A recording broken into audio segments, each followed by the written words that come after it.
Hello everyone. तो Tamil Nadu board के एक दो मैंने मैराथन सेशंस इसके पहले लिए तो हैं, लेकिन वो कंप्लीट नहीं करा पाई थी मैं। और वो 2024 के लिए था एक क्विक रिवीजन। अब मैं 2025-26 के लिए Tamil Nadu board chapter wise complete कराने जा रही हूँ। तमिलनाडु बोर्ड अगर चैप्टर वाइज आप कंप्लीट करोगे तो ये एनसीईआरटी से ज़्यादा आपको वो देगा, बहुत सारे फैक्ट्स देगा। और तमिलनाडु बोर्ड से क्वेश्चंस आते रहे हैं, मिलते रहे हैं क्वेश्चंस। तो बहुत सारे टॉपर्स लोगों का भी रिकमेंडेशन रहा है तमिलनाडु बोर्ड पढ़ने के लिए। तो मैंने क्योंकि कभी यूट्यूब पर अभी तमिलनाडु बोर्ड पूरी सीरीज कंप्लीट करवाई नहीं है, एनसीईआरटी तो कई बार कंप्लीट करा चुकी हूँ मैं, तो इसलिए मैं आज से तमिलनाडु बोर्ड शुरू कर रही हूँ। और इसको मैं चैप्टर वाइज कराऊंगी, एक एक चैप्टर हम लोग करेंगे। हालांकि इसके चैप्टर्स बहुत बड़े बड़े हैं, मैं दिखाती हूँ आप लोगों को। ये हायर सेकेंडरी फर्स्ट ईयर, ये हायर सेकेंडरी फर्स्ट मतलब ये समझ लो 11th की बुक है ये। कि 24,999 में जो अभी आपका कोर्स मिल रहा है, 1 जुलाई से इसमें 10% का हाइक हो जाएगा। आज 28 तारीख हो गया है ना, आज 27 तारीख है, आज ओके, आज 27 है। तो मतलब कुल मिला के आज 27, 28, 29, 30, 4 दिन का आपके पास समय है। आप ले लीजिए, अगर आप 25, 26, 27 के लिए सीरियस है। बैचेस सभी हैं हमारे पास, और आपके सभी प्रॉब्लम्स को देखते हुए कोर्स को डिजाइन किया गया है। कंप्लीट कोर्स है, prelims plus mains, GS, CSAT, test series सब कुछ मिलेगा आपको। तो ये बैचेस हैं, इंग्लिश बैच, इंग्लिश मीडियम और Hindi batch. Pure Hindi medium से सारा जो है आपको सब कुछ इसमें 1-to-1 मेंटरशिप भी मिलेगा। 2026 के लिए ये बैच है, और मेंस के लिए भी बैच आ चुका है। तो मेंस के लिए इंग्लिश बैच है और इंग्लिश मीडियम का बैच है, जिसमें आंसर राइटिंग कराया जाएगा आपका, है ना। क्विक रिवीजन नोट्स भी मिलेगा, एडिटोरियल समरी भी मिलेगा। और आइकॉनिक सब्सक्रिप्शन शुरू से ही अनअकैडमी देता है, जिसमें आपका डेली आंसर राइटिंग कराया जाता है, लाइव मेंटरशिप मिलता है, डाउट आप पूछ सकते हो, पीडीएफ मिलता है आपको बुक फॉर्म में।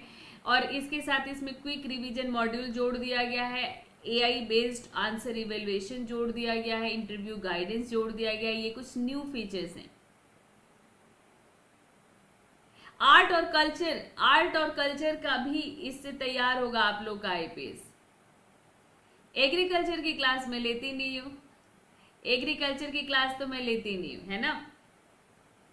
तो ये कुछ ऑप्शनल सब्जेक्ट हैं, ठीक है। तो ये इसके चैप्टर्स हैं, जैसे इसमें जैसे कुल जो है 19 चैप्टर है। और ये समझ लो ये पूरा एंशियंट से स्टार्ट होकर और ये 18th सेंचुरी तक जाएगा, यानी पूरा मेडिवल कंप्लीट करते हुए जो यूरोपियन पेनिट्रेशन होता है, यूरोपियों का आगमन, ये वहां तक जाएगा। Early resistance to British rule तक, यानी वो 1857 का जो रिवोल्ट हुआ था उसके पहले कुछ रिवोल्ट्स हुए थे। तो ये पूरा का पूरा चैप्टर है। तो जो पहला चैप्टर है आपका, ये पहला चैप्टर है early India from the beginning to the Indus civilisation, यानी प्रारंभिक Bharat, early India Bharat, from the beginning यानी शुरुआत से लेकर सिंधु सभ्यता तक। तो इसी चैप्टर को हम लोग करेंगे, जिसमें इसमें आप लोग पूरा जो है स्टोन एज पढ़ेंगे, और उसके साथ जो है इंडस कल्चर को आप लोग पढ़ेंगे, ठीक है। तो ये थोड़ा सा आप लोगों को ये चैप्टर बोरिंग लगेगा, जो भी 25 वाले हैं, 26 वाले हैं। आप जब हिस्ट्री पढ़ना शुरू करते हो तो वैसे ही आपको थोड़ा एक हेजिटेशन रहता है, एक डर रहता है, हिस्ट्री डराती है ना। सबको तो नहीं, लेकिन आप लोगों में मुझे लगता है कि 70-80% लोगों को हिस्ट्री से डर लगता होगा। अब उसमें भी शुरुआत अगर स्टोन एज से हो जाए, पाषाण काल से हो जाए, तो फिर आपको जो है एकदम ही कुछ ऐसा लगता है क्या ही पढ़ रहे हैं हम। लेकिन इसमें देखो देखो ऐसा होता है कि अगर इस चीज को ऐसे देखो आप, कि हम जो ह्यूमन है, हम जो मानव हैं, हमारा इतिहास कब से शुरू होता है, और हम एक कह सकते हो तो इवोल्यूशन, हमारा इवोल्यूशन कब से हुआ, मतलब मानव का उद्भव कैसे होता है, कब आता है धरती पर, और धरती पर आने के साथ वो क्या करता है, किस तरह रहता था, क्या खाता था, क्या पहनता था, क्या उसका ऑक्यूपेशन था। तो इसी को हम लोग पढ़ते हैं स्टोन एज में। और इसमें जैसे ये रहे, इनके बारे में हमें कैसे पता चलता है, इनके बारे में हमें सोर्सेज क्या है, कैसे जानकारी मिली कि पहले हम क्या थे, तो चिंपैंजी की तरह थे, चारों जैसे वो लोग है ना, इस तरह के जानवर जो है वो चारों पैरों पे, चार पैर होते हैं उनके।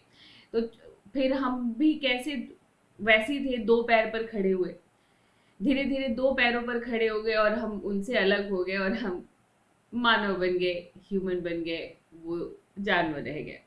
तो ये पूरा का पूरा इवोल्यूशन है।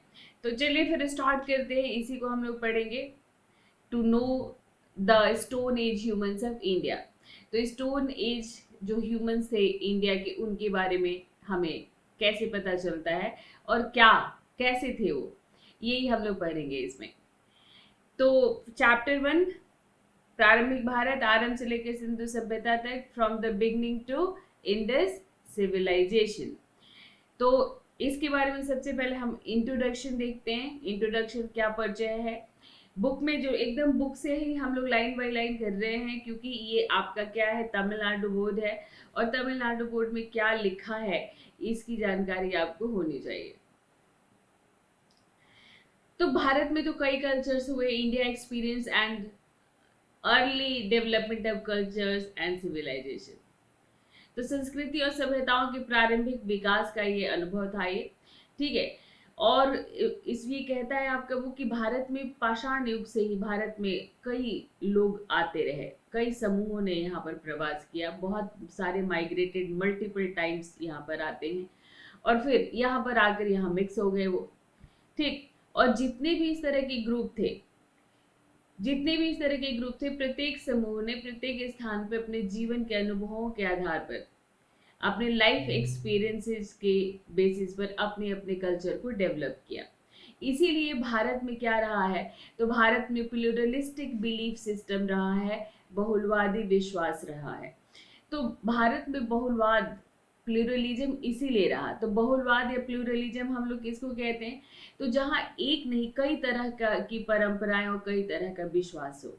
जैसे भारत में ही देखो, भारत में कोई हिंदू है, हिंदुओं में भी कोई बौद्ध है, कोई जैन है, कोई शैव है, कोई वैष्णव है, कोई क्रिश्चियन है, यहाँ पे कोई मुस्लिम है, कोई जो है पारसी है। तो ये अलग अलग धर्म की मानने वाले लोग हैं, अलग अलग सबका अपना बिलीफ सिस्टम है, एक धर्म में कई तरह के संप्रदाय हैं। तो हमारे यहाँ पर इसी तरह कल्चर भी डिफरेंट है, साउथ का अलग है, नॉर्थ का अलग है, ईस्ट का अलग है, वेस्ट का अलग है। तो हम इसको हम प्लूरलिज्म कहते हैं, बहुलवाद कहते हैं। हमारे यहाँ पर इसी ने क्या है, डाइवर्सिटी, विविधता को इसी ने जन्म दिया है, ठीक है। तो शुरुआती लोग कैसे थे, तो खानाबदोश थे, नोमैडिक पेस्टोरलिज्म से शुरुआत होती है। तो इसमें नोमैडिक पेस्टोरलिज्म से शुरुआत करके, यानी खानाबदोश लोग एक जगह से दूसरी जगह जो घूमते रहते हैं, एक जगह जो नहीं सेटल होते। और वो क्या, क्यों नहीं एक जगह सेटल होते थे, तो कुछ जानवर उनके पास होते थे और भोजन की तलाश में एक जगह से दूसरी जगह जाते थे। जानवर भी शुरू में नहीं थे, शुरू में केवल वो क्या, तो अब शुरू में फूड गैदर करने के लिए एक जगह से दूसरी जगह घूमते रहते थे। फिर धीरे धीरे पशुपालक भी बने, धीरे धीरे पेस्टोरल भी बने, और वहां से जर्नी स्टार्ट करके ये कहाँ पहुंचे, तो सिंधु सभ्यता तक, यानी सिंधु क्षेत्र में लोग का, जैसे इसको हम ब्रॉन्ज एज कहते हैं, कांस्य युग में। तो यहाँ पर लोग जो है तांबा और टिन मिलाकर कांसा बनाना सीख गए थे, तो कांस्य युग तक पहुंचे। मतलब एक तरह से ये एक क्या था, तो एक मेच्योर्ड स्टेज था। मतलब इंडस वैली सिविलाइजेशन के लोग क्या थे, पूरी तरह से डेवलप्ड हो चुके थे, अर्बनाइज्ड सिविलाइजेशन था, है ना। सब कुछ आज के डेट में जो हम लोग करते हैं वो हर चीज उन्हें आता था। तो नोमैडिक से लेकर यहाँ जो है ब्रॉन्ज एज तक जो पहुंचे हैं, ये जर्नी उनकी काफी बड़ी रही है। और ये प्री हिस्टोरिक पीरियड है। प्री हिस्टोरिक पीरियड क्योंकि हमें जो है ये इनके बारे में कोई भी रिटन एविडेंस नहीं मिलता है, ठीक है। तो इस चैप्टर में हम लोग, जैसा कि मैंने आपको पहले बता दिया कि स्टोन एज से लेकर पाषाण युग में मनुष्यों की पहली बस्ती से लेकर और सिंधु सभ्यता तक के इतिहास को पढ़ेंगे, ठीक। सोर्सेज क्या रहे, कैसे इस पीरियड के बारे में हम जानते हैं, क्योंकि ये तो जो है प्री हिस्टोरिक पीरियड है, मतलब रिटन एविडेंस तो हमें मिला नहीं है, इंडस स्क्रिप्ट हम पढ़ नहीं पाए हैं। तो ये जो लंबा कालखंड रहा, बहुत ही ये लंबा रहा, मतलब आप ये समझ लो कि 20 लाख, ठीक 20 लाख वर्ष पूर्व से लेकर ये चलता है कब तक, तो इंडस वैली सिविलाइजेशन का जो डिक्लाइन टाइम है वो 3900 माना जाता है, 3900 वर्ष पूर्व तक।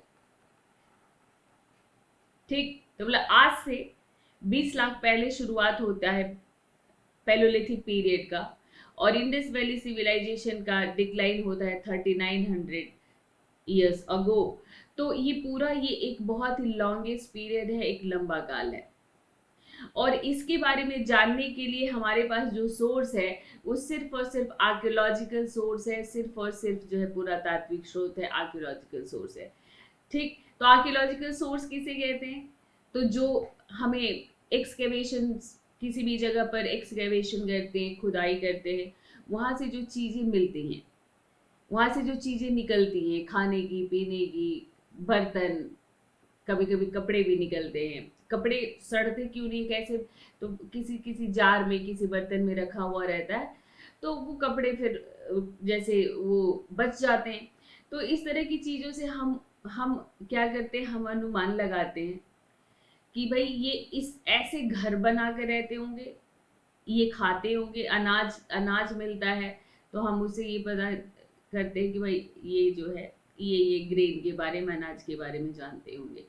तो ये जो है पुरातात्विक स्रोत का मतलब ही होता है कि जो भी पुरानी चीज़ें मिलती हैं, ठीक है, जो भी पुरानी चीज़ें उस स्थान से मिलती हैं, उसी के आधार पर पूरी की पूरी हिस्ट्री कंस्ट्रक्ट होती है। तो इसमें जो है जितनी भी इसमें आर्कियोलॉजिकल साइट्स हैं, वहाँ पर जितने भी जियोलॉजिकल सेडिमेंट्स होते हैं, यानी जो चीज़ें जो जम जाती हैं वहाँ पर, ठीक, बोन्स, जानवरों की हड्डियाँ, ठीक, इस तरह की बहुत सारे फॉसिल्स भी जीवाश्म में मिलते हैं, पत्थर के औजार, हड्डियों के उपकरण, मतलब ये शुरू में स्टोन टूल्स बनाते थे, फिर बोन टूल्स बनाते थे। अच्छा, कुछ पेंटिंग्स भी हमें मिलती हैं केव्स में, जैसे लखुडियार, भीमबेटका, तो कुछ पेंटिंग्स भी मिलती हैं हमें इनकी। तो उनकी पेंटिंग से भी पता चलता है कि भाई ये कैसे रहते होंगे। जैसे भीमबेटका में मसाला पीसती हुई वुमेन का पेंटिंग है, किस तरह हंटिंग करते थे हाथी पर बैठकर, बुल पर या घोड़े पर बैठकर, तो वो भी दिखाया है। जी हाँ, घोड़े जैसा भी एक जानवर बनाया है उन्होंने। ठीक, हड़प्पन जो है एक स्क्रिप्ट का यूज करते थे, लेकिन हम उसे पढ़ नहीं पाए हैं। तो उन लोगों को समझने के लिए यही मुख्य मेन सोर्सेज हैं, ठीक है। और इसके साथ उस समय के जो भी मतलब जीव जंतु, पेड़ पौधे जो भी हैं, उनके एनवायरनमेंट को समझने के लिए उनका इस्तेमाल करते हैं।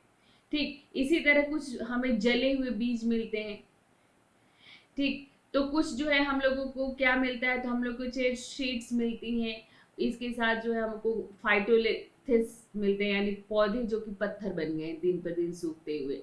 तो इन सब चीज़ों से हमें पता चलता है, ठीक। और ये जो सूखे हुए ये इस तरह के जो प्लांट्स हैं, वो बताते हैं कि भाई ये किस तरह की खेती करते होंगे, कैसे खेती करते होंगे, ठीक है। और उस समय इनके जो हड्डियां मिली है उससे जीन जानने की भी कोशिश की जाती है कि भाई किस तरह का। तो अब तो एडवांस स्टडी करने लगा है ना, हिस्ट्री में भी अब जो है वैज्ञानिक अध्ययन होने लगा है। तो माइटोकॉन्ड्रियल डीएनए स्टडी करने से जो है हमें ये पता चलता है कि भाई प्री हिस्टोरिक पीरियड के जो लोग थे वो कहाँ से आए थे, इंडिया से ही थे या बाहर से भी आए थे। तो हमें उन माइग्रेंट्स के बारे में पता चलता है। तो इसमें जो है ये डीएनए निकालने की कोशिश की जा रही है, अभी पूरी तरह से नहीं निकाला गया है कि भाई ये कहाँ से आए थे, किस तरफ से घूमते फिरते आए थे, या फिर भारत में ही थे। तो अभी कुछ लोगों के अलग अलग इस पर विचार हैं, ठीक है। भाषा भी एक महत्वपूर्ण सोर्स होता है आर्कियोलॉजिकल सोर्स में। तो इस समय जो है हम लोग क्या देखते हैं कि जो Indo Aryan, Dravidian, Austro Asiatic और तिब्बती बर्मन, भारत में ये 4 लैंग्वेज ग्रुप है, 4 भाषा परिवार है। तो जिसमें अभी भी जो नोमैडिक लोग हैं, जैसे जो हमारे यहाँ पे ट्राइब्स हैं, जनजातियां हैं, वो आज भी जो है ऑस्ट्रो एशियाटिक या Tibeto Burman language, north east वाले सारे तिब्बतो बर्मन लैंग्वेज बोलते हैं, और जो इधर मुंडा वगैरह जो है झारखंड छत्तीसगढ़ वगैरह में, ये ऑस्ट्रो एशियाटिक बोलते हैं। तो ये भी अलग अलग फेज में डेवलप हुआ है हमारे हिस्ट्री में, अलग अलग। जब द्रविडियन आते हैं तो आर्यो द्रविडियन, आर्यन कहते हैं उनकी भाषा को, आर्यन डेवलप हुआ। जब हमारे यहाँ पर वैदिक लोग आए, और साउथ में जैसे जैसे डेवलपमेंट हुआ वहाँ पे द्रविडियन लैंग्वेज का डेवलपमेंट होता है। तो ये कुछ सोर्सेज थे। अब हम लोग पढ़ने जा रहे हैं प्री हिस्टोरिक इंडिया के बारे में, प्रागैतिहासिक भारत। तो pre historic India, pre historic मतलब कि हिस्टोरिक पीरियड किसको कहते हैं, जब हमें रिटेन, जिस पीरियड के बारे में हमें रिटेन हिस्ट्री मिलता है, ठीक, उसको हम लोग प्री हिस्टोरिक पीरियड कहते हैं। और जब हमें किसी भी पीरियड का इतिहास नहीं मिलता तो उसे हम जो है प्री हिस्टोरिक कहते हैं, और जिसका इतिहास मिलता है हिस्टोरिक, ऐतिहासिक काल। तो ये जो पूरा का पूरा हमने पढ़ा स्टोन एज से लेकर इंडस वैली सिविलाइजेशन तक, ये हमारा क्या है, तो ये हमारा प्री हिस्टोरिक पीरियड है। ठीक, तो लिपि के विकास के पहले के काल को, जब स्क्रिप्ट का डेवलपमेंट नहीं होता है, तो हम जो है इस काल को क्या कहते हैं, तो हम इसको कहते हैं प्री हिस्टोरिक पीरियड। ठीक, इसे पाषाण युग भी कहते हैं हम। हालांकि जो है हड़प्पन को हम लोग प्रोटो हिस्टोरिक कहते हैं, क्योंकि सिर्फ वो पत्थर यूज करते थे, वो तो ब्रॉन्ज एज था, और वो एक स्क्रिप्ट यूज करते थे, हम पढ़ नहीं पाए, इसलिए हम लोग उसको प्रोटो हिस्टोरिक पीरियड कह देते हैं, आद्य ऐतिहासिक काल। तो अगर हम लोग बात करते हैं पाषाण युग की, तो भाई हम इसमें पूरे दक्षिण एशिया को इसमें शामिल करते हैं। यानी उस समय भारत ये था, ये इंडिया सब कॉन्टिनेंट था, जिसमें पाकिस्तान, श्रीलंका, नेपाल, बांग्लादेश सभी शामिल थे।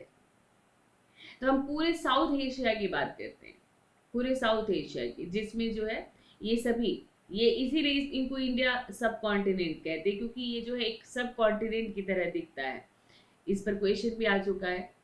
तो ऐसा माना जाता है कि मानव के जो पूर्वज रहे, जो हमारे पूर्वज रहे, ये सबसे पहले अफ्रीका में विकसित हुए, और बाद में ये विश्व के अलग अलग भागों में चले गए। सबसे पहले अफ्रीका में, एक सेकेंड दीजिएगा।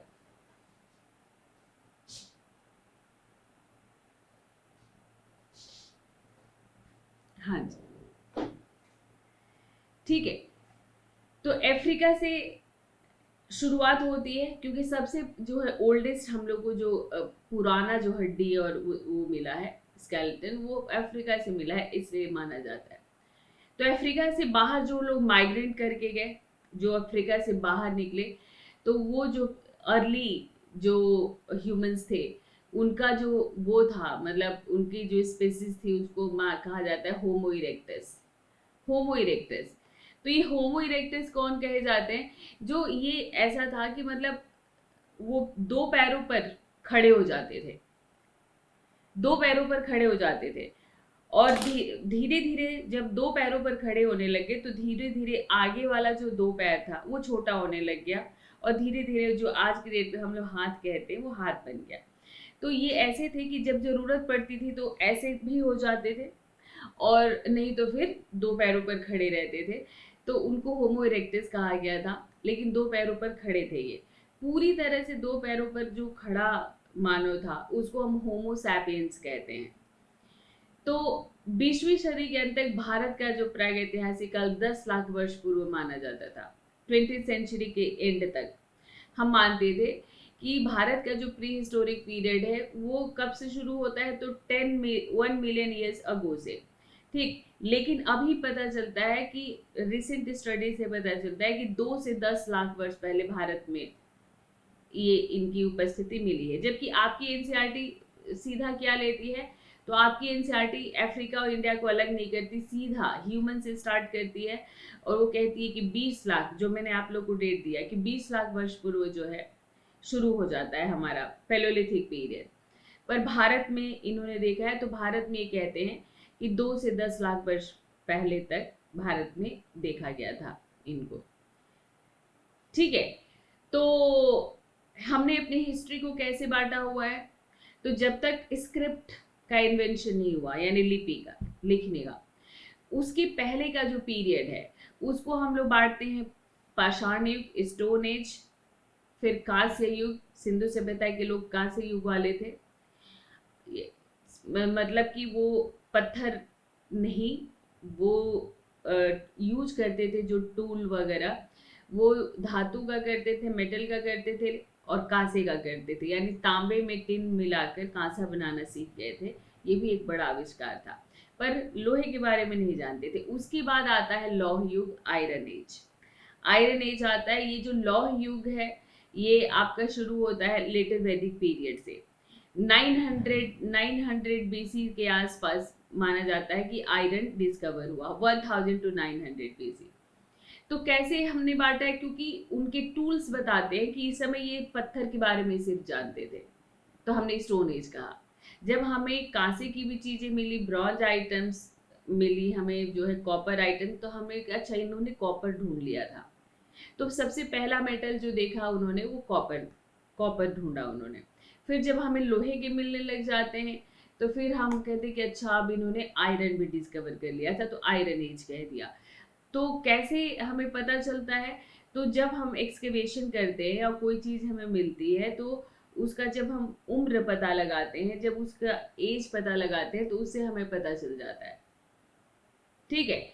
इसी तरह जो है इन्होंने जो बर्तन यूज किए, बर्तन से भी हमें पता चल जाता है कि ये के कब किस तरह का बर्तन इस्तेमाल किया, उसके आधार पर भी हम लोग बांट देते हैं। तो पहला जो युग था जिसे हम लोग स्टोन एज कहते हैं, तो उसमें भी जो अर्ली स्टेज था उसको हम लोग क्या कहते हैं, पूरा पाषाण। ठीक, पैलोलिथिक, पैलोलिथिक पीरियड कहते हैं। सबसे फर्स्ट, पहली स्टेज जो मानव इतिहास की रही है, मानव का जो पहली कहानी कह लीजिए, मानव का इतिहास, वो। अब जो ये बहुत ही लंबा पीरियड था, इसको अगर हम लोग इंटरनेशनली देखें तो ये चलता है 20 lakh to almost 12,000 years ago तक। 12,000 में मेजोलिथिक पीरियड आ गया था। तो अब इतना लंबा, ये कहते हैं कि मानव इतिहास का सबसे लंबा, लॉन्गेस्ट पीरियड है ये। तो इसको हम लोग 3 पार्ट में बांटते हैं क्योंकि बहुत बड़ा है। तो इसको लोअर पैलोलिथिक, निम्न पूरा पाषाण काल, फिर बीच वाला मिडिल पैलोलिथिक और अपर पैलोलिथिक। सब इसको लोअर पैलोलिथिक क्यों कहते हैं, तो जैसे मान लो कि आपने यहाँ पर, ये एक प्लेस है और यहाँ पर आपने खुदाई शुरू की, यहाँ से जब आपने एक्सकेवेशन शुरू किया, ठीक, तो सबसे नीचे नीचे वाला जो लेयर है, ये क्या हो गया आपका, सबसे नीचे का जो लेयर है वो थोड़ा डिफरेंट है, तो ये आपका लोअर पैलोलिथिक हो गया। फिर जो है ये बीच का जो है, इसका थोड़ा इससे न्यू है, इसके टूल्स वगैरह चीजें, तो ये मिडिल पैलोलिथिक हो गया। और सबसे ऊपर वाला जो ये लेयर रहा, ये सबसे ऊपर वाला लेयर क्या हुआ, ये अपर पैलोलिथिक हो गया। तो एक्सकेवेशन जब हम शुरू करते हैं तो सबसे पहले तो ये मिलेगा, सबसे पहले ये मिलेगा। तो जब यहाँ पर मतलब एक लेयर पर जब खुदाई हुई यहाँ पर, तो पता चला कि यहाँ पर कुछ टूल्स मिले, कुछ हड्डियाँ मिली, कुछ फॉसिल्स मिले प्लांट्स के, कुछ प्लांट्स मिले, ग्रेन्स मिले। तो हमने कहा कि अच्छा यहाँ के लोग ये करते थे। अब जो आर्कियोलॉजिस्ट है उसने कहा कि नहीं, नीचे कुछ और भी मिलेगा, अभी चीजें मिल रही है, खोदो खोदो। तो खोदते खोदते जब वो इस पे आता है तो देखता है कि यहाँ चीजें थोड़ी सी डिफरेंट हो गई, मतलब ऊपर वाली चीजों से यहाँ पर अलग मिलने लग गया। और फिर इसी तरह यहाँ आया तो ये यहाँ का सबसे अलग हो गया। तो सबसे पहला डिपॉजिट यही हुआ, सबसे पहला, तब इसके ऊपर ये हुआ होगा, फिर इसके ऊपर ये हुआ होगा, तो इसको सबसे माना गया कि ये सबसे पुराना है। ठीक, फिर ये बीच वाला है और ये नया वाला है, तो ये अपर पैलोलिथिक है। ठीक, अपर पैलोलिथिक मतलब सबसे पैलोलिथिक पीरियड जब खत्म हो रहा था। तो अब जो है ये मैंने आपको बता दिया पूरा पाषाण काल। पूरा पाषाण काल के बाद मध्य पाषाण, मेजोलिथिक एज आता है। जो 12,000 साल पहले, जैसा कि मैंने बताया, उसके बाद फिर न्यूलिथिक आता है। तो देखो इसमें क्या होता है, लिथिक, लिथिक का पाषाण देख ही रहे हो, पाषाण, पाषाण मतलब पत्थर, यानी लिथिक, लिथिक का मीनिंग होता है पत्थर। तो पेलियो, पेलियो का मतलब पुराना, मीजो, मीजो का मतलब बीच वाला, ठीक, और न्यूलिथिक, न्यू का मतलब नया वाला। तो ये जो उनके पत्थर के जो टूल्स मिले हम लोगों को, जो हम लोग को उनके पत्थर के औजार मिले हैं, तो उनके जो है सबसे पुराना पैलोलिथिक हो गया, बीच वाला मेजोलिथिक हो गया, और एकदम नया वाला न्यूलिथिक हो गया। जिसमें पैलोलिथिक को, ये जो आपने देखा, ये सिर्फ पैलोलिथिक का डिवीजन है, मेजोलिथिक का नहीं, इसके बाद मेजोलिथिक आएगा, ठीक। तो अब जो है इसमें क्या है कि पशु और पौधों का, ये मीजोलिथिक पीरियड में जो है पशुपालन शुरू होता है, और फिर न्यूलिथिक पीरियड में खाद्य उत्पादन शुरू होता है। और मैंने आपको बता दिया कि ये पूरा का पूरा ये जो डिवीजन है, वो जो है उनके जो टूल्स हैं, स्टोन टूल्स हैं, उनके आधार पर किया गया है। तो अब हम लोअर से शुरू कर रहे हैं, जो सबसे निचला हम लोग को मिला है एक्सकेवेशन में। तो लोअर पैलोलिथिक से शुरू कर रहे हैं। तो यहाँ पर जो है ये लोअर पैलोलिथिक साइट इज सब कॉन्टिनेंट, यानी इंडियन सब कॉन्टिनेंट की जब भी बात करेंगे, तो अब आपको ध्यान होगा, इंडियन सब कॉन्टिनेंट की जब भी बात करेंगे, तो आप ये समझ लेना कि हम बात कर रहे हैं इसमें नेपाल, श्रीलंका, बांग्लादेश, ठीक, पाकिस्तान, ये सब इसी के अंदर में है। तो ये जो है, अब ये इसमें अगर हम लोग बात करते हैं कि लोअर पैलोलिथिक की, तो ऐसा माना जाता है कि इस कल्चरल फेज में होमो इरेक्टस, होमो इरेक्टस रहा करते थे। तो मैंने आपको बताया होमो इरेक्टस के बारे में। यहाँ पे एक पिक मिस हो गई है होमो इरेक्टस की, मैं लगा देती, तो चलो नेक्स्ट सेशन में लगा दूंगी मैं। और इनकी टूल्स को सबसे पहले किसने डिस्कवर किया था इंडिया में, तो 1863 में रॉबर्ट ब्रूस, ठीक, रॉबर्ट ब्रूस फुट इनका पूरा नाम है, रॉबर्ट ब्रूस फुट नाम है इनका। 1863 में इन्होंने चेन्नई के पास पल्लवरम, चेन्नई के पास पल्लवरम नामक जगह से, नाम की जगह से उन्होंने निकाला था। और फिर साउथ इंडिया में एक्सटेंसिवली उन्होंने सर्वे शुरू किया, एकदम गहन सर्वेक्षण शुरू किया। तो तब से लेकर अभी तक भारत में कई इस तरह के साइट्स मिल चुकी हैं जहां से हमें पैलोलिथिक टूल्स मिलते हैं, ठीक। तो मुख्य आधार टूल ही है, मुख्य आधार इनका क्या है, टूल ही है। तो जहां जहां पर टूल मिलता है, उससे हम लोगों को उनके सेटलमेंट का पता चलता है कि भाई ये यहाँ पर रहते थे, ठीक। तो ये मतलब मजबूत पत्थरों के, बड़े पत्थर के ब्लॉक बनाए, कंकड़ बनाए, औजार बनाए, अरे इन्होंने हैंड एक्स बनाए, कुल्हाड़ियां, हाथ की कुल्हाड़ी ऐसे ऐसे खोदने वाली, जिसको आज तो हम लोग खुरपी कह देते हैं, क्लीवर, चॉपर, चॉपर जो आपने अब देखा होगा किचन में मदर को चॉप करते हुए चीजों को। तो इस मतलब कैसे ये सब काम आता था कि मतलब छीलने में, काटने में, खाने में, सुई तक बनाए हैं इन्होंने। तो मतलब उस समय भी ये दिमाग लगाते थे। उनके हाई क्वालिटी, हाई क्वालिटी जो है उच्च गुणवत्ता वाला जो है, उनकी जो एक परसेप्शन था, जो हाई क्वालिटी कॉग्निटिव जो स्किल थी उनके अंदर, कॉग्निटिव स्किल का मतलब कि चीज़ों को समझना, संज्ञान में लेना, समझना, फिर उसको सीखना। तो उनकी इस जो है स्किल्स को, कैपेबिलिटीज को ये टूल्स बताते हैं। तो कहते हैं आवश्यकता आविष्कार की जिंदगी, शुरू से इंसान डिस्कवर करता रहा है। आज देखो हम लोग डिजिटल एज में चांद पर जा रहे हैं, ये सब मानव दिमाग, मानव मस्तिष्क का कमाल है ना।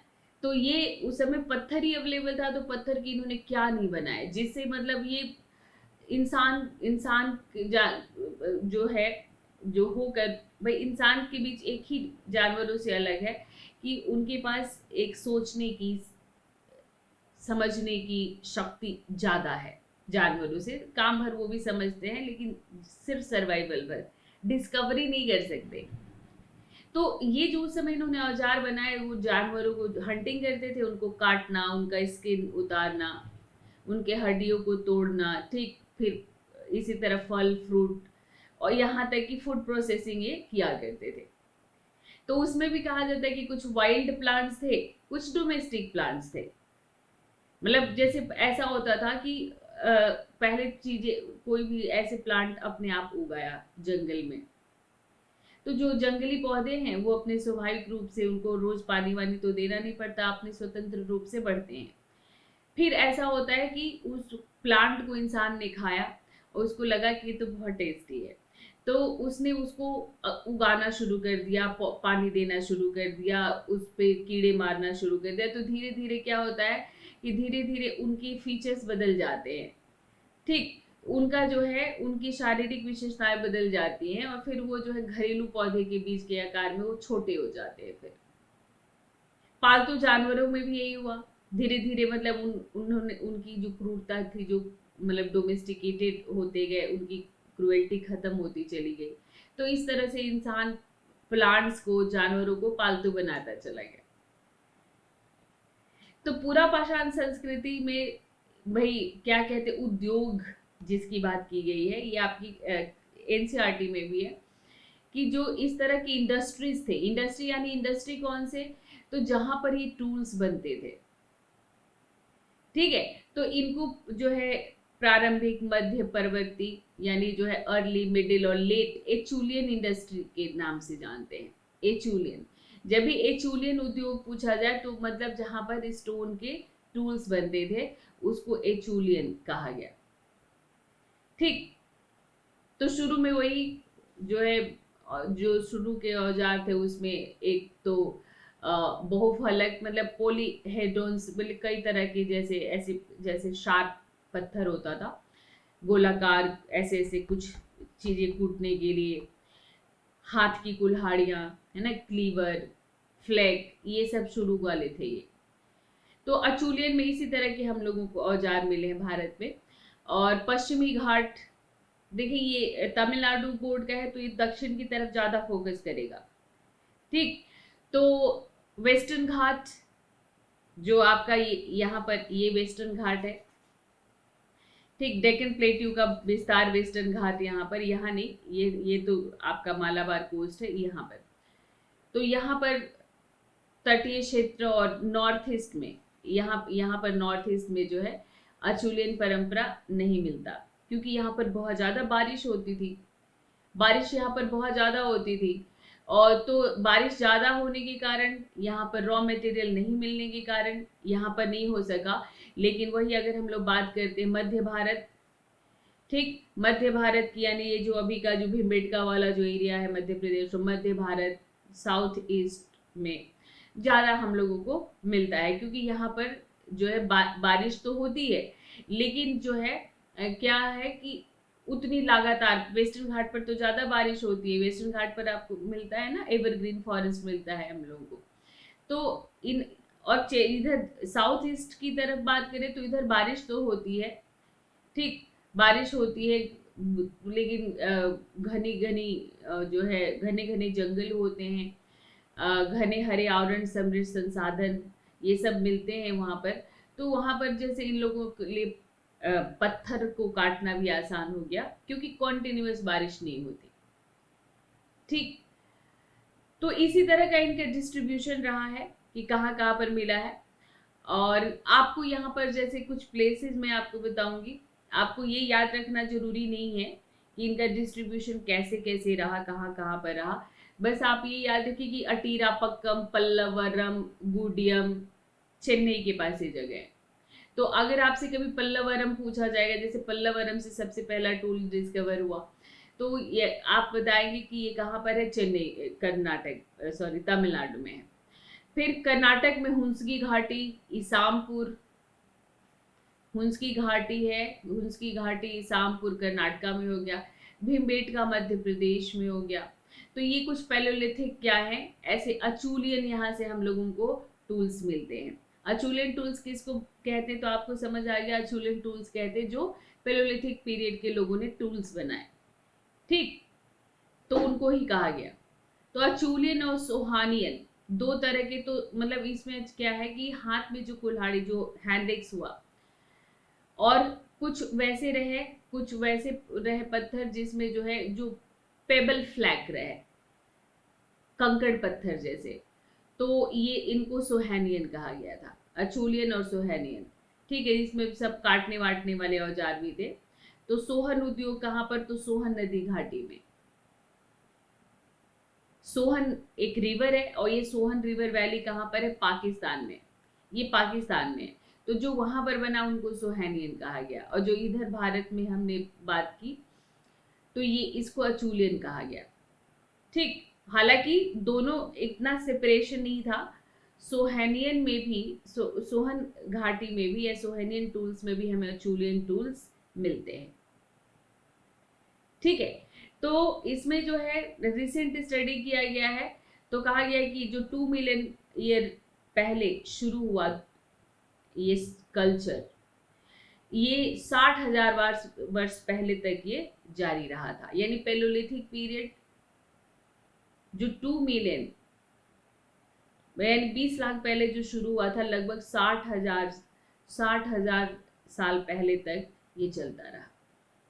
और इसमें जो है अफ्रीका के विपरीत इसमें होमिनिन, होमोसैपियंस के तुरंत पहले ही होमिनिन थे। होमोसैपियंस के तुरंत पहले ही होमिनिन थे, क्योंकि मतलब ये धीरे धीरे इनका आगे का जो पैर है वो छोटा होता गया था, हाथ की तरह बनता गया था, उनको होमिनिन कहते हैं। ठीक है, तो मतलब भारत में हालांकि ये थोड़ा सा दुर्लभ है इनका साक्ष्य। मतलब रॉबर्ट ब्रूसफूटे ने अधीर पक्कम में ढूंढा है, अधीर पक्कम हुई तमिलनाडु, पर अभी इसका पूरा पता नहीं चल पाया गया है। और एक और हम लोग को इस तरह का फॉसिल मिला है होशंगाबाद के पास हथनौरा से, मध्य प्रदेश में।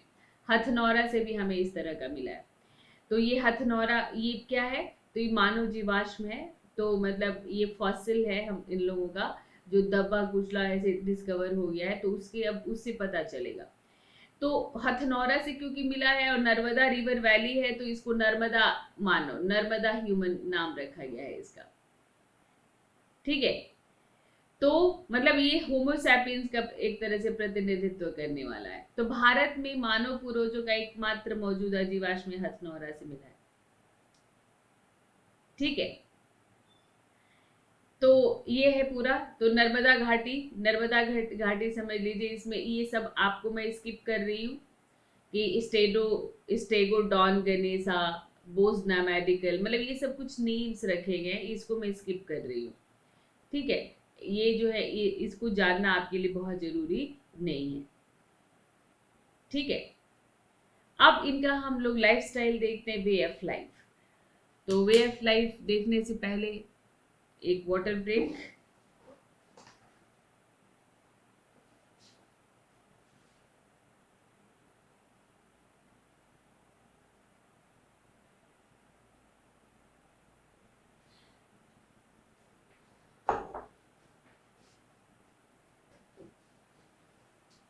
यस, सो इनका जो वे ऑफ लाइफ रहा, इसमें जो है ये फूड गैदरर्स थे। ठीक है, ये फूड गैदरर्स थे। 1 सेकेंड।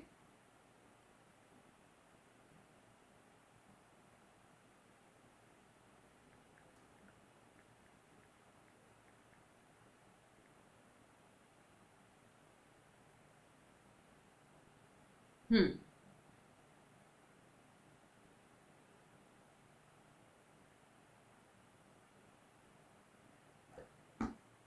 तो हंटिंग करते थे, फल फ्रूट्स, मेवे भी होते होंगे, नट्स भी होते होंगे, फ्रूट्स भी होते होंगे, ये सब कलेक्ट करते थे। तो ये कुछ भी प्रोड्यूस नहीं करते थे, सिर्फ कलेक्ट करते थे, इसलिए इनको हम फूड गैदरर कहते हैं। और वेजिटेरियन नॉन वेजिटेरियन दोनों थे। तो भाई जानवरों को मारते थे, उनका फ्लैश खाते थे, और फल फ्रूट भी अपना खाया करते थे। ठीक, खुले नदी घाटियों में जो वो था, वहाँ पे जो केव्स थी, तो उस खुले वातावरण में नदी घाटियों में रहते थे, जैसे भीमबेटका केव आप देख रहे हो। और चेन्नई के पास गुडियम, चेन्नई के पास गुडियम भी है, वहाँ पर भी हम लोगों को इस तरह के केव्स मिलते हैं। ठीक, तो ये जो प्री हिस्टोरिक ह्यूमंस थे ये इस समय के, तो हमने बात की कि होमो इरेक्टस प्रजाति के थे और उनके पास होमो सैपियंस की तरह जो है भाषा और कल्चर अभी यहाँ पे नहीं था। और धीरे धीरे साइन लैंग्वेज शुरू हुआ। साइन लैंग्वेज शुरू हुआ, जैसे बच्चा बोलना शुरू करता है, कहता है मतलब दो, ए, तो ऐसे करते हुए धीरे धीरे उस स्क्रिप्ट, मतलब देखो स्क्रिप्ट तो बहुत बाद में आया, तो ये जो लैंग्वेज का डेवलपमेंट कैसे हुआ, तो पहले मतलब वो आवाज निकालते होंगे साइन लैंग्वेज की तरह, करते करते धीरे धीरे क्या हुआ होगा, वही एक भाषा का फॉर्म लिया होगा उसी ने। तो इसी तरह का भाषा यूज करते होंगे। बाकी देखो बुद्धिमान बहुत थे, क्योंकि हमने पढ़ा कि बहुत अच्छे अच्छे टूल्स, अपने जरूरत के हिसाब से टूल्स बनाए उन्होंने। कोई काटने वाला, कोई कूटने वाला, कोई छीलने वाला, है ना, तो मतलब कोई हैंडेक्स खोदने वाला, कई तरह के इन लोगों ने इस तरह के टूल्स बनाए, तो इसका मतलब कि बुद्धिमान थे। ठीक है, तो हथनौरा, हथनौरा से हम लोगों को ये होमो सैपियंस फॉसिल स्कल मिला है और अभी इसकी स्टडी की जा रही है। और बाकी वो जो अलग अलग जो नाम दिखा रहे थे, मैंने जो स्किप किया था, जैसे एलिफेंस नोमैडिकस, ये एलिफेंट वाला है। फिर बोस नोमैडिकस, ये जो है ये बुल्स जो हुए थे उनका वाला है। ये आपकी बुक का ही है। ठीक, तो हम लोग अभी बात कर रहे थे किसके बारे में, तो अभी हम लोग बात कर रहे थे लोअर पैलोलिथिक। अब हम लोग बात करने जा रहे हैं मिडिल पैलोलिथिक के बारे में। तो मिडिल पैलोलिथिक जो बीच वाला लेयर हम लोगों को मिला है, तो ये जो है मिला है आज से 4 लाख वर्ष पूर्व तक का। ठीक, 4 लाख वर्ष पूर्व का है। और इस समय भी होमो इरेक्टस थे, इस समय भी होमो इरेक्टस थे। ठीक, लेकिन कहा जाता है कि मानव क्या शारीरिक दृष्टि से अगर देखते हैं हम लोग, मतलब उनका जो अगर हम लोग एनाटॉमिकली देखते हैं, तो मानव का उद्भव लगभग 3 लाख वर्ष पहले हुआ होगा। मॉडर्न होमो सैपियंस, मतलब मॉडर्न की ये बात कर रहा है। हालांकि होमो सैपियंस को बहुत सारे लोग कहते हैं कि 50,000 साल से ज्यादा नहीं हुआ, जब खत्म हो रहा था तब जाके, मतलब मॉडर्न ह्यूमन का मतलब जो पूरी तरह अपने पैरों पर खड़ा मानव है, ऐसे स्ट्रेट चलता है वो। तो मध्यपुरा पाषाण काल की पहचान सबसे पहले किसने की थी, तो HD सांकलिया ने। आपके प्रीलिम्स में पूछा जाएगा कि HD सांकलिया, ब्रूटे, ये लोग कौन थे, आपको ये पूछा जाएगा। जैसे 2023 में इस तरह का एक क्वेश्चन पूछा गया है। तो HD सांकलिया ने नेवासा, नेवासा कहाँ पर, नेवासा महाराष्ट्र, यहाँ पर प्रवर नदी पर उन्होंने ढूंढा था। इस खोज के बाद कई तरह के इस तरह के प्लेसेस मिले मेसोलिथिक, जैसे अतिरपक्कम में भी हम लोगों को मिला। इसको जो है मतलब माना जाता है कि ये लगभग जो है 3.5 लाख वर्ष पहले का है। ठीक है, तो भारतीय मध्यपुरा पाषाण संस्कृति अफ्रीकी मध्यपुरा पाषाण संस्कृति जितनी ही पुरानी है, मतलब कोई ऐसा आगे पीछे नहीं है। अगर इस समय के टूल्स की हम लोग बात करें तो बहुत छोटे छोटे टूल्स बने थे, छोटे छोटे टूल्स बने थे। और जो है ये सारे टूल्स मतलब आप बस ये समझ लो, कुछ खोदने वाला है, कोई चॉपर है, कोई कूटने वाला है ना, कोई काटने वाला है, खुरचने वाला है, खुरचनी भी मिला है। तो मतलब इस तरह के बहुत सारे वो मिले हैं। तो आपको कौन कौन से टूल्स मिले हैं, जो अगर आपको UGC नेट का एग्जाम देना है, तो अगर UGC नेट का एग्जाम देना है, आपको हिस्ट्री क्वालिफाई करना है जो मास्टर्स करने के बाद देते, तब तो आपको ये सब अलग अलग टूल्स याद करने की जरूरत है, नहीं तो आपको अलग अलग टूल्स याद करने की जरूरत नहीं है। ठीक, बस आप ये समझ लो, आप ये समझ लो कि हाँ जी, कि यहाँ पर जो है ये इस तरह के टूल्स यूज करते थे, कभी आपको समझ के लिए है ये। ठीक है, तो भारत में कालक्रम क्या रहा मध्यपुरा पाषाण का, तो 3,85,000 से लेकर 40,000 ईसा पूर्व तक। ठीक है, तो और भारत में इस प्रजाति की कोई जीवाश्म हड्डियां नहीं पाई गई हैं। अगर इनका डिस्ट्रीब्यूशन देखते हैं तो नर्मदा वैली, गोदावरी, कृष्णा, यमुना, ये उत्तर प्रदेश में बेलन नदी घाटी है, वहां पर भी हम लोग को मिलता है। ये भी हंटर और फूड गैदरर थे। ये भी शिकारी और खाद्य संग्राहक थे। ये भी शिकारी और खाद्य संग्राहक थे, और लेकिन इन्होंने धीरे धीरे पशुपालन शुरू कर दिया था। तो विशेषताएं क्या होती गई इस काल की, कि इसको माइक्रोलिथ पीरियड कहते हैं। औजार छोटे होते चले गए, जो औजार है वो छोटे होते चले गए, और लेकिन जो है हस्त कुल्हाड़ी हैंडेक्स तो चलता रहा था। ठीक है, तो ये था, इसीलिए इसको माइक्रोलिथ कहते हैं। अब हम लोग बात करते हैं अपर पैलोलिथिक कल्चर की। अपर पैलोलिथिक पीरियड मतलब सबसे ऊपरी लेयर जो मिला है, हम अभी तक पूरा पाषाण काल ही पढ़ रहे हैं। तो मध्य पूरा पाषाण काल के बाद जो है मतलब उच्च पूरा पाषाण काल आता है। मीजोलिथिक पीरियड को माइक्रोलिथ कहते हैं, सॉरी, मध्य पूरा पाषाण काल में भी औजार लेकिन छोटे थे। मीजोलिथिक पीरियड को माइक्रोलिथ पीरियड कहते हैं, ये ध्यान में रखिएगा। तो देखिए, मानव हमेशा इनोवेशन करता है ना। इस समय भी नवाचार हम लोगों को इन लोगों का दिखता है। इनकी संज्ञानात्मक क्षमता, किस तरह चीजों को सीख कर अपने संज्ञान में, ज्ञान में लेते हैं। एक चीज सीख कर उसको हमेशा हम रिटेन करते हैं। बचपन में जो क पढ़ा है आज तक नहीं भूले हैं, उसको हमने रिटेन किया हुआ है, और अब आप पढ़ रहे हो मेजोलिथिक।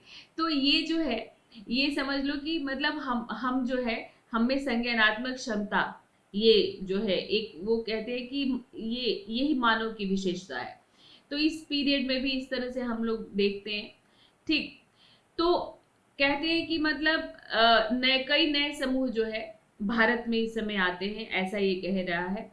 और इस समय जो है ब्लेड्स वगैरह, ब्लेड और हड्डी के उपकरण ज्यादा बन रहे हैं। ब्लेड्स और हड्डी, ब्लेड पतला सा, जैसे आज की डेट में ब्लेड होता है, ये पत्थर की तरह बनाते थे, और बोन टूल्स भी बनाते रहे। ठीक, माइक्रोलिथ, माइक्रोलिथ जैसा कि मैंने कहा छोटे औजार को कहा जाता है। उच्च पूरा पाषाण में प्रचलन में आए, जो कि ठीक इसके बाद जब मेजोलिथिक शुरू होता है तो उस समय ज्यादा हो गए थे, इसलिए उसको माइक्रोलिथ पीरियड कहते हैं। तो इसी समय आता है ये। तो आंध्र प्रदेश में कुरनूल की गुफाओं में हड्डियों के औजार मिले हैं हमें। कुरनूल, ये जो कुरनूल है, कुरनूल से ही हम लोगों को राख के अवशेष भी मिले हैं। माना जाता है कि इसी पीरियड में, अपर पैलोलिथिक पीरियड में, इन्होंने आग जलाना सीख लिया था। ठीक है, तो भारत में ऐसे कई साइट्स मिलते हैं। लगभग 40,000 वर्ष से 10,000 वर्ष ईसा पूर्व तक इसका समय माना जाता है भारत में। इंटरनेशनली अगर आप एनसीईआरटी में देखोगे तो ये दिया हुआ है 12,000 साल, 12,000 साल से लेकर 10,000 साल तक, ऐसा एनसीईआरटी में आपके दिया है। ठीक है, तो ये गुफाओं के साथ साथ खुली हवा में भी रहने का अभ्यास करते थे। अभ्यास क्या करते थे, रहने लग गए थे खुली हवा में भी। तो कर्नाटक में मेराल भावी, आंध्र प्रदेश में कुरनूल, तेलंगाना में गोदावरी खानी, मध्य प्रदेश में सोन घाटी, सोहन नहीं, सोहन तो वहां पर है, सोन घाटी में जो है जो बाघोर है, तो बाघोर 1, बाघोर 3, महाराष्ट्र में पाटने, पटना नहीं है ये, पाटने है, पटना बिहार में। ठीक, ये कुछ क्या है, तो ये कुछ जो है उच्च पूरा पाषाण कालीन स्थल है। ठीक, श्रीलंका में भी माइक्रोलिथ और होमिनिन के जीवाश्म हम लोगों को मिले हैं। तो ये कुछ वो है। आंध्र प्रदेश के ज्वालापुरम, महाराष्ट्र के पाटने है, श्रीलंका में बाटा डोंबा लेना है। ये समय पाटने से हम लोग को शुतुरमुर्ग के अंडे मिले, पाटने से।